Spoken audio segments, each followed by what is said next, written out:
પરમ સત્કાર યુગ સત્સંગજી પ્રેમથી બોલજો જય જયકાર સત્સંગજી આવો ગીતાલી ગામમાં શિવ સોસાયટીમાં શિવ સોસાયટી પરમાત્માનો એક આકારો એ શિવ મહાદેવ એનું નામ આ સોસાયટી સત્સંગ આ બીજી વાર સદનિરંકારી મિશન તરફથી આ એક આધ્યાત્મિક ભજન સત્સંગનો પ્રોગ્રામ અહીં રાખવામાં આવ્યો છે. આ પ્રોગ્રામ રાખવાનો હેતુ ખાલી એટલો જ છે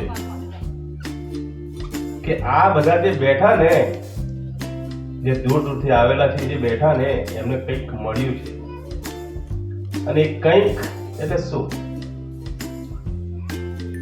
જે પરમાત્મા ઈશ્વરની ભક્તિ આપણે કરીએ છીએ એ પરમાત્મા ઈશ્વરને આપણે જોયો જ નથી, એની ભક્તિ થાય ના થાય? ગીતાલી ગામમાં અમે આપણે આવીએ, શિવ મંદિર હોય કે શિવ સોસાયટી હોય કે ચોક્કસ એરિયા હોય, એ એરિયા આપણે જોયો જ નથી અને કલ્પના કરતા હોઈએ આપણે કે આવું હશે, તેવું હશે, તેવું હશે. ભક્તિમાં પણ આવું જ છે. જ્યારે મહાત્માએ મેસેજ મૂક્યો મોબાઈલમાં કે શિવ સોસાયટીમાં આ ભજન સત્સંગનો પ્રોગ્રામ રાખવામાં આવેલો છે, દરેક મહાત્માએ ત્યાં પહોંચવું, એટલે તરત યાદ આવી ગયું. કેમ કે એક વાર આવી ગયા છે અહીંયા. પરમાત્મા ઈશ્વરની ભક્તિમાં પણ આવું છે કે પરમાત્મા ઈશ્વરને એકવાર જોઈએ ને, આપણે જાણીએ ને, તો ભક્તિ સહજ અવસ્થા નો રૂપ લે છે. આપણી પાસે જે કઈ ભક્તિ છે ને, એ ભક્તિ દ્વારા તો આપણે ત્યાં અહીંયા સુધી તો પહોંચ્યા, પણ જે જન્મ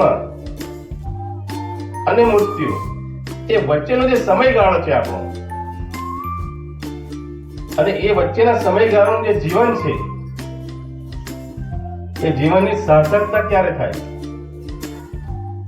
કે જ્યાં સુધી પૂર્ણ સદગુરુના શરણમાં મનુષ્ય જતો નથી અને પરમાત્મા ઈશ્વરને જાણતો નથી, ત્યાં સુધી એનું એ જીવન એવું જ પશુ પ્રાણી જેવું. એટલે દરેક સમયે પરમાત્મા ઈશ્વર આવ્યા આ જગતમાં. જે યુગની વાત લો, આપણે સતયુગ લો, ચાહે દ્વાપર લો, ચાહે ત્રેતા યુગ લો, યા કળિયુગ લો, સંતો મહાત્માઓએ સત્સંગજી એક જ પરમાત્માની વાત કરી, કોઈ બે પરમાત્માની વાત નથી કરી. જગતમાં આવીને પરમાત્મા એક, અને જે માણસ એકને જાણે, બાબાજી સ્લોગન આપેલું કે એકને જાણો, એકને માનો અને એક થાઓ.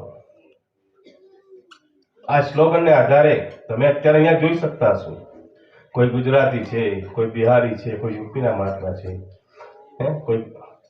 કોઈ મરાઠી છે. આ બધા એક ક્યારે થયા? કે એક જ પરમાત્માના સંતાન છે બધા. આખી દુનિયા કહે છે કે તારો ને મારો ભગવાન એક જ છે. અલા ભાઈ, એક છે તો એક કેમ નહીં? વિચારો એક કેમ નહીં? ત્યાં કેમ મતભેદ આવે? મનભેદ કેમ આવે? આ તારો તહેવાર જુદો, આ મારો તહેવાર જુદો, આ ભગવાન તારો, આ ભગવાન મારો. વહેંચી લીધા આપણે આ જગતમાં. વહેંચતા સત્સંગજી બધું ટૂંકું થઈ ગયું. માણસનું મગજ પણ ટૂંકું થઈ ગયું, માણસના વિચારો પણ ટૂંકા થઈ ગયા. એ બધું કેમ ટૂંકું થયું? કે વિચારો બધા વહેંચાતું ગયું બધું, કે આ તારું, આ મારું, આ તારું, આ મારું. કદાચ તમે યુટ્યુબ પર જોયું હશે, કોઈ મહાત્માએ આગાહી આપી છે કે આવતા લગભગ એમ કહેવાય છે કે પાછળનો જે જન્મ છે, ત્રીજી ચોથી જે પેઢી આવશે, એની ઉંમર 20 વર્ષની આવશે. અને એ મનુષ્યની ઉંમર 20 વર્ષની તો કરી, પણ એનું કદ 4.5 ફૂટનું. આવી બધી ભવિષ્યવાણીઓ કરે છે. એ કેમ? કારણ કે ખબર જ નથી માણસને કે હું કોની ભક્તિ કરું છું, મારી ભક્તિ સાચી છે કે ખોટી એ પણ ખબર નથી. પીવાનું માટલું પાણીનું જો લેવા જઈએ તેને ટકોડા મારીએ કે કોઈ જગ્યાએથી ટળ નથી પડીને, હા 30-40 રૂપિયાનું જે માટલું લેવા જઈએ આપણે તેને ટકોડા મારીએ, કોઈ જગ્યાએથી ફાટલું તો નથી ને. અને એ ટકોડા મારતા મારતા પણ પૂછીએ પેલા કુંભારને કે ભાઈ પાણી ઠંડુ રહેશે ને. આપણે જે ભક્તિ કરીએ છીએ ને માલિક, મારા ભાઈ બહેન મહાત્માઓ, એ પરમાત્મા ઈશ્વરને જાણીને કરો. અને જેણે પરમાત્મા ઈશ્વરને જાણી લીધો ને, અને જેણે ભક્તિ એ પરમાત્મા ઈશ્વરને જાણીને ભક્તિ કરીને સત્સંગી બધા સુખી જ થઈ ગયા. આ જગતમાં એ દુઃખી જ નથી.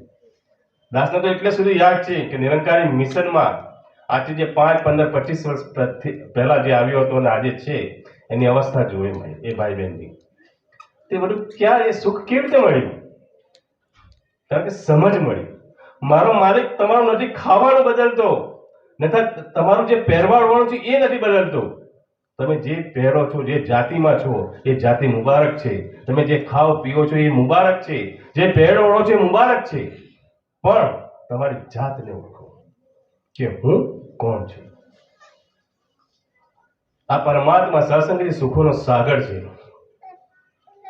કલ્પ વૃક્ષ છે સત્સંગજી, સુખનો સાગર. પરમાત્મા જો સુખનો સાગર હોય તો આ 5 તત્વના શરીરમાં પણ જે આત્મ તત્વ આવ્યો સત્સંગજી, આ પરમાત્માનો અંશ,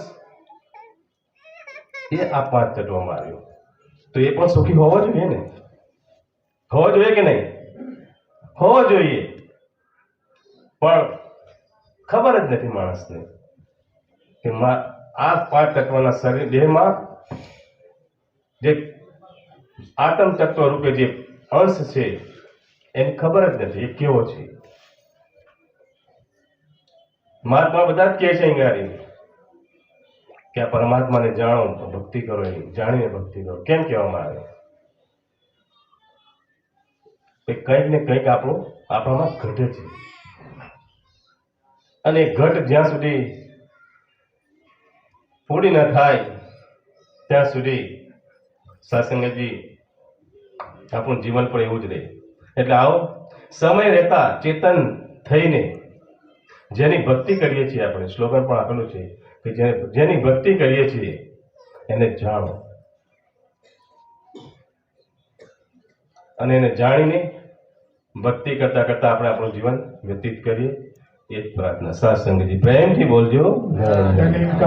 जी सत्संगी महात्मा ने बहुत सुंदर अपनी भाव को रखे